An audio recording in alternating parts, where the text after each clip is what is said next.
আসসালামু আলাইকুম, আমি শাকওয়াত সাদবাগান অথেন্টিক নার্সারি থেকে আপনাদের স্বাগতম। দেখেন এখানে একটা আনার দেখা যাচ্ছে। আনারের ভিতরে একটা পোকায় ছিদ্র করছে। আপনারা জানেন যে মিলিবাগ খুব বাজে একটা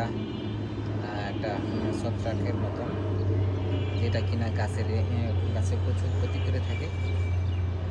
এরপরে আনার গাছের সবচেয়ে ক্ষতিকর জিনিস হচ্ছে এটা হলো মাকড়সা। মাকড়সা হলো সবচেয়ে ক্ষতিকর জিনিস। এসব পোকামাকড় সচরাচর দেখা যায় না, যেহেতু আমি গাছে তেমন একটা ওষুধ ব্যবহার করি না, সেই জন্য এই পোকাগুলো দেখা যাচ্ছে। দেখতে পাচ্ছেন কেমন ভয়ঙ্কর পোকা। এটা গাছটা ছিদ্র করছে, ছিদ্র করে এটা ভিতর থেকে ঘুরে এটা আরেক জায়গাতে ছিদ্র করতেছে।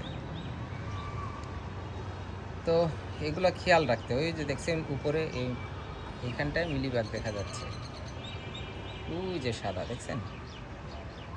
হচ্ছে কি, এই জিনিসগুলো খেয়াল রাখতে হবে। খেয়াল না রাখলে এই যে এত সুন্দর সুন্দর আপনার যে আনারগুলো নষ্ট করে দিবে। হ্যাঁ, এগুলো নষ্ট করে দেবে। যে কি সুন্দর আনার দেখতে পাচ্ছেন। খেয়াল করে দেখতে হবে। হঠাৎ করে আমি গাছের সামনে আসলাম, এই আনারের এই ভিতরের সাইডগুলো আমি এই যে পরিষ্কার করে দিই।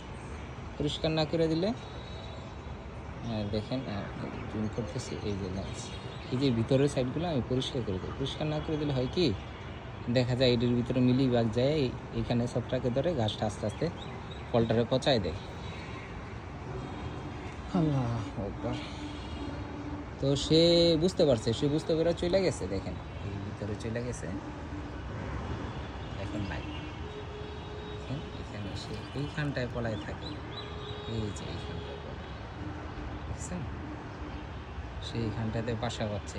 আমি তো সবগুলো পরিষ্কার করে গেছিলাম, এটা কোত্থেকে আসলো আমি জানি না। আমি কিছুদিন আগেও সবগুলো জিনিস এগুলো পরিষ্কার করে গেছি, তো এটা কোত্থেকে কীভাবে আসলো জানি না। যাই হোক, আলহামদুলিল্লাহ চোখের সামনে পড়ছে, দেখলাম। এখন এটাকে বের করে মেরে ফেলবো আর কি। হয়তো বা এই আনারটা টিকবে না, তারপরেও দেখি।